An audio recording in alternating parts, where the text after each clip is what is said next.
Hello everyone, and welcome to the Virus Cubes development vlog. The date is March 20th, 2012. Since this is the first video I'm doing with voiceover, it's an introduction to what the game is about and also what this vlog and future vlogs are about. The purpose of this video is to show development of a game I'm working on by myself by providing information on what it is, highlighting progress since the last video, and some goals for the week. I've released 3 videos on its progress already, but they have no sound, so they are, to be honest, a little boring. I'm hoping this voiceover can help generate some interest in the game and also provide a unique point of view into the game's development from start to finish. Unless you're in the development process, you usually don't see games in this rough of a shape.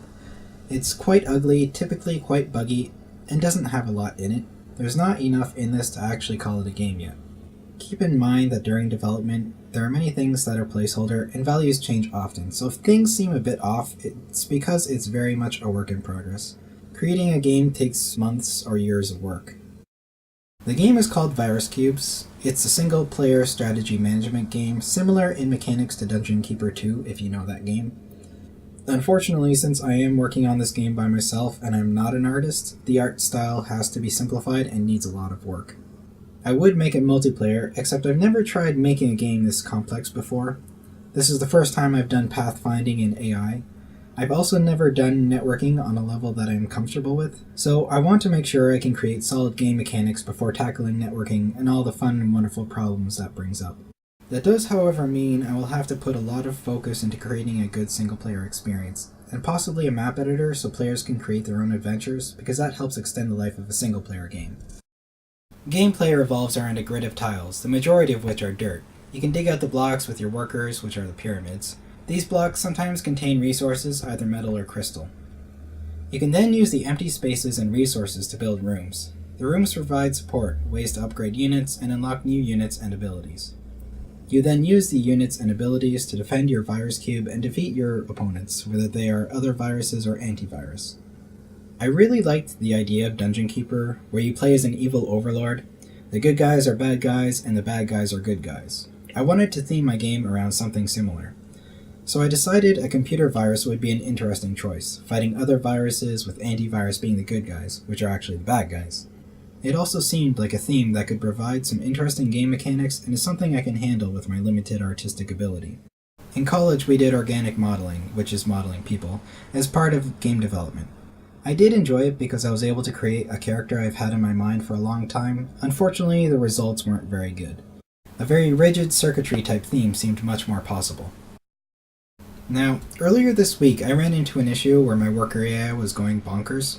They would randomly stop even if there were still blocks to dig out. It shows a bit in my previous video. I tried to fix it quickly, but it just got more complex and buggier. I decided I should redo the whole section of code, but also simplify it to lower the chances of it breaking or doing things it shouldn't be. I wrote down the logic on paper first so I could really absorb it in and check it over, instead of just jumping into the code and potentially bugging it up even more. I removed 2 workers and removed the ability for workers to dig out the same block at the same time. I'm probably going to keep a real low number of workers to help control the pace of expanding your base and keep clutter to a minimum. I also improved their AI so they could target the closest block instead of in order of what was clicked. It seemed a little weird to have them moving across the grid when there was a block right next to them that needed to be dug out. There's a few new additions to dirt blocks. They can be removed from dig targets. In the last video, once they were clicked, I couldn't stop the workers if I made a mistake and clicked the wrong block. It's a necessary function, so it's good it's in there. I added functionality to add metal and crystal deposits to blocks. At the moment, it's just every 6th block, but once I get into level designing, I'll have specific areas and amounts set up.